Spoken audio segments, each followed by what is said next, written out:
Gelombang penurunan konsumsi melanda Shanghai, banyak toko di pusat perbelanjaan tutup. Kini gelombang penurunan konsumsi melanda Shanghai.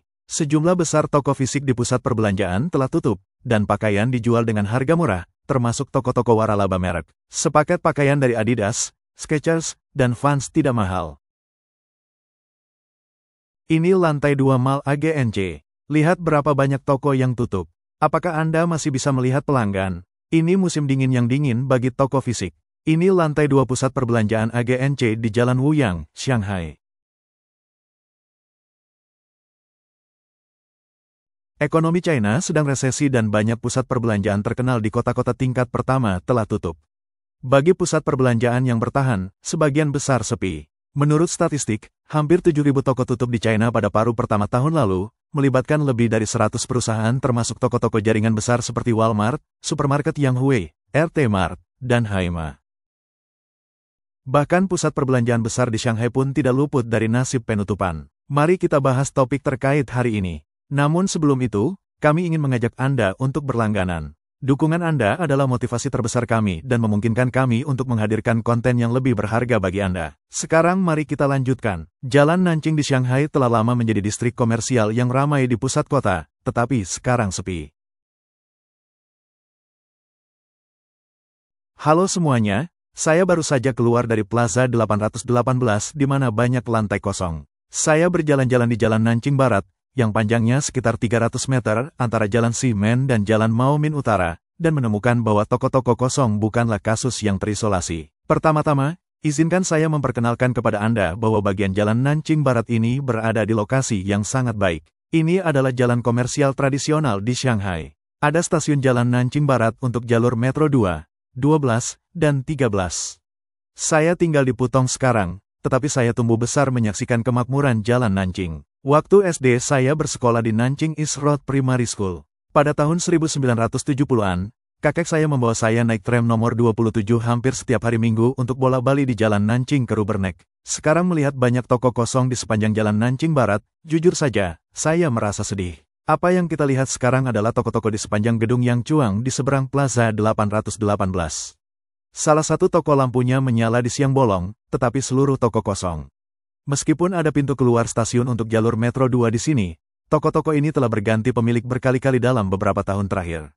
Mereka telah menjual pakaian, mengoperasikan kopi Starbucks dan Cabadao, dan telah kosong serta tutup beberapa kali. Kita bisa menebak bahwa sebagian besar bisnis tidak mudah dijalankan. Baru-baru ini, seorang blogger terkenal Shanghai bernama Master Mei merilis video yang menunjukkan apa yang dia lihat dan dengar di Shanghai Simao International Plaza. Plaza ini adalah tempat dimulainya jalan pejalan kaki Nanjing dan dulunya merupakan salah satu landmark jalur bus di Jalan Nanjing. Rekaman itu menunjukkan bahwa banyak toko di alun-alun itu tutup dan toko-toko yang tersisa hanya memiliki sedikit pelanggan. Dia mengatakan dia tidak menyangka pemandangan di Plaza Simao akan begitu sepi sekarang dan sangat terkejut karenanya. Pada tanggal 23 Maret, Master Mei menerbitkan video berjudul, "Terkejut, tempat dengan lalu lintas terpadat di Jalan Nanjing mulai menutup toko."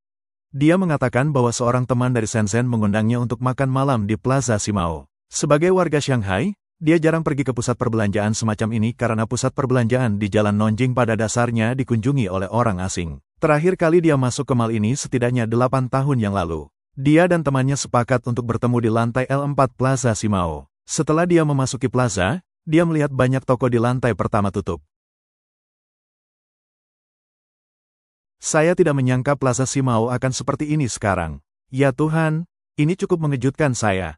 Dulu kita mengatakan segalanya bisa dijual di Jalan Nanjing, tapi sekarang saya tidak tahu bagaimana mengungkapkannya. Ini adalah bagian tersibuk di Jalan Nanjing. Kemanapun kamera bergerak di lantai 2 Plaza Simao, hanya ada sedikit orang. Master Mei datang ke lantai 3 tetapi hampir tidak melihat lalu lintas. Dia berkata dengan terkejut, "Ya Tuhan, sulit membayangkan ini adalah tempat tersibuk di Jalan Nanjing di Shanghai." Dia melewati sebuah toko perhiasan dan etalase pajangannya kosong. Dia mengatakan bahwa semua konter di sini seharusnya sudah dipindahkan. Ini adalah Jalan Nanjing di mana Shanghai dulu menganggap segalanya bisa dijual. Tak disangka, Jalan Nanjing tetaplah Jalan Nanjing, tetapi pusat perbelanjaannya tidak lagi sama. Dia naik ke lantai L4 dan melewati beberapa restoran, salah satunya memiliki banyak pelanggan. Dia akhirnya menemukan restoran tempat dia bertemu dengan teman-temannya.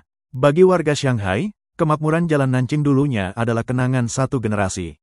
Pemandangan pusat perbelanjaan yang sepi hari ini menyedihkan. Video Master Mei dengan cepat memicu diskusi hangat di media sosial dengan banyak netizen yang memposting komentar. Seorang netizen berkata, "Ketika saya kembali ke Shanghai pada tahun 2018, saya bertemu dengan teman-teman di area pejalan kaki Nanjing. Saya ingat liftnya penuh sesak.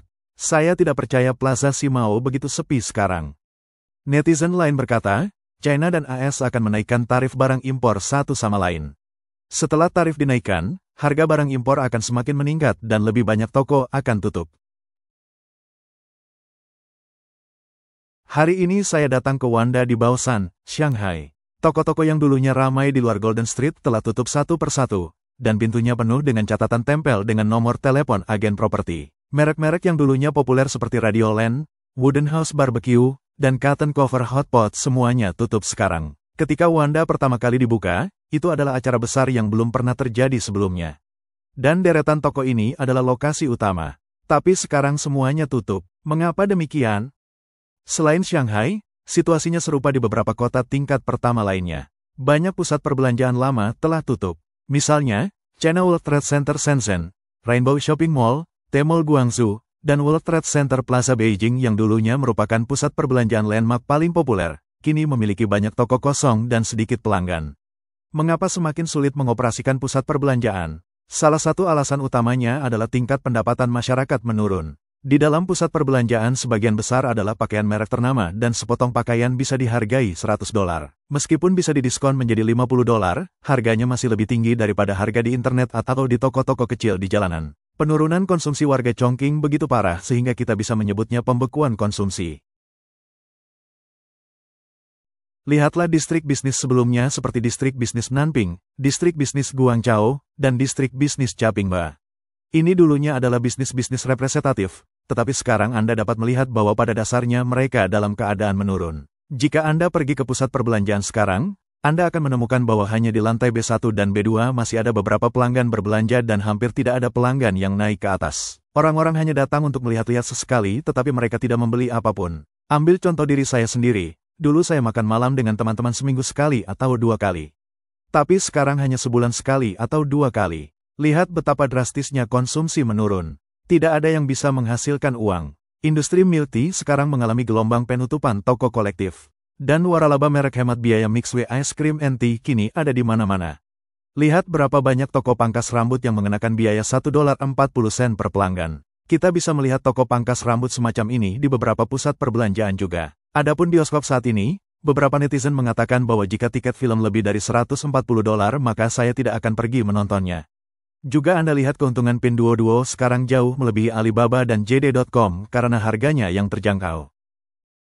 Sekarang ada istilah baru untuk penurunan konsumsi yang disebut konsumsi batas akhir. Apa artinya? Itu adalah konsumsi minimum yang Anda butuhkan untuk bertahan hidup.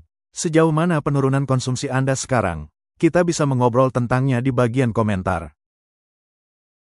Penduduk lokal China sangat berhati-hati dalam membelanjakan uang mereka dan banyak yang masih tertekan untuk membayar cicilan rumah mereka. Banyak keluarga di Nanja berjuang untuk memenuhi kebutuhan hidup. Beberapa keluarga bahkan kesulitan mengumpulkan $1.000. Jangan katakan bahwa saya berbicara omong kosong. Tidakkah Anda pikir orang-orang di Nanja semuanya kaya? Konsumsi Nanja bahkan lebih tinggi daripada beberapa kota besar. Tetapi setiap keluarga memiliki masalahnya sendiri. Di balik kehidupan glamor, uang mungkin digesek berulang kali dengan kartu kredit. Pagi ini seorang teman sekelas saya menelepon saya dan mengeluh kepada saya selama lebih dari setengah jam. Dia mengatakan dia tidak bisa membayar cicilan rumahnya dan sudah beberapa kali terlambat. Perusahaan memberhentikan karyawan, memotong gaji, dan kemudian mengadakan rekrutmen kompetitif. Meskipun dia beruntung tidak diberhentikan, posisinya disesuaikan dan penghasilannya turun banyak.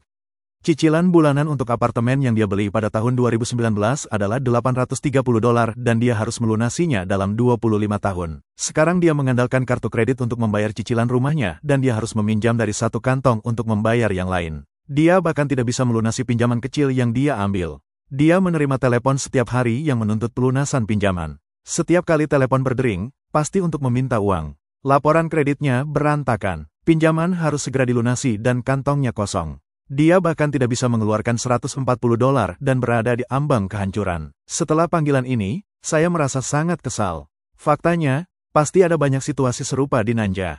Menurut data yang dirilis oleh Bank Sentral tahun ini, jumlah orang di negara ini yang terbebani utang tinggi telah mencapai lebih dari 700 juta, termasuk pinjaman perumahan, cicilan rumah, dan berbagai pinjaman kredit, di mana lebih dari 400 juta tidak mampu membayar pinjaman mereka. Carrefour terakhir di Shanghai akan segera tutup dan sekarang mengadakan cuci gudang dengan harga berapapun. Hari ini kita akan melihat tempat ini yang menyimpan kenangan beberapa generasi. Bagaimanapun, sangat mungkin mereka tidak akan pernah melihatnya lagi. Ngomong-ngomong, mari kita lihat seberapa murah diskon yang disebut berapapun harganya ini. Ayo pergi, liftnya tidak berfungsi jadi kita harus naik sendiri. Sekarang saya akan memilih beberapa barang secara acak untuk melihat harga mana yang lebih murah, berapapun harganya, atau harga di PIN Duo. Apakah ini sake ume yang diminum banyak orang? Harganya $12 di sini dan $19 di PIN Duo. Ada juga Remy Martin yang sangat mahal di sini, tetapi saya belum menemukannya dengan harga ini. Memang jauh lebih murah di sini. CP Lotus adalah pusat perbelanjaan besar di bawah grup Xiaoren Pokphand. Mereka membuka toko pertama mereka di China di Shanghai pada bulan Juni tahun 1997. Sebelumnya, CP Lotus bernama Ichu Lotus, yang dinamai menurut Chai Chu, pendiri Xiaoren Pokphand Group. Sejak tahun 2007, supermarket Lotus di seluruh China telah berganti nama menjadi CP Lotus.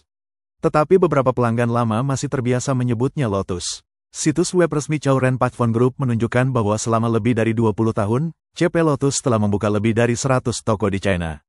Namun, dalam beberapa tahun terakhir, perkembangan CP Lotus menunjukkan tren menurun dan mulai menutup toko serta mengurangi skala di banyak lokasi. Saudara-saudara, Ichu Lotus lain di Shanghai akan tutup, dan itu yang ada di Jalan Yanggao Tengah. Ini dia, Anda bisa lihat papan reklamenya sudah dicopot. Ada tempat parkir di depan dan lebih jauh ke depan adalah Jalan Yanggao karena pintu rollingnya tertutup dan saya tidak bisa masuk. Coba saya lihat apakah ada cara lain untuk masuk. Ada lorong di sini yang bisa Anda masuki. Mari kita masuk dan lihat. Meskipun bangunan utama Ichu Lotus telah ditutup, beberapa toko di lantai dasar masih buka, jadi kita bisa masuk. Namun, ketika kami masuk, saya melihat banyak konter sudah dipindahkan. Wow, begitu banyak konter yang sudah dipindahkan. Saya baru saja mencari Ichu Lianhua ini di ponsel saya. Tampaknya masuk ke pasar China kita pada akhir tahun 1990-an. Sekarang sudah berusia 24 tahun dan telah beroperasi selama hampir 20 tahun. Memang mustahil untuk beroperasi di lingkungan saat ini. Blogger wanita itu percaya bahwa Shanghai seharusnya tidak lagi disebut kota yang tidak pernah tidur karena semua pusat perbelanjaan besar tutup sebelum pukul 10 malam. Saya pergi ke mall sekitar pukul 9 dan pelayan datang dengan mesin pos dan berkata, "Halo, permisi tuan, nyonya, sudah pukul 8.50.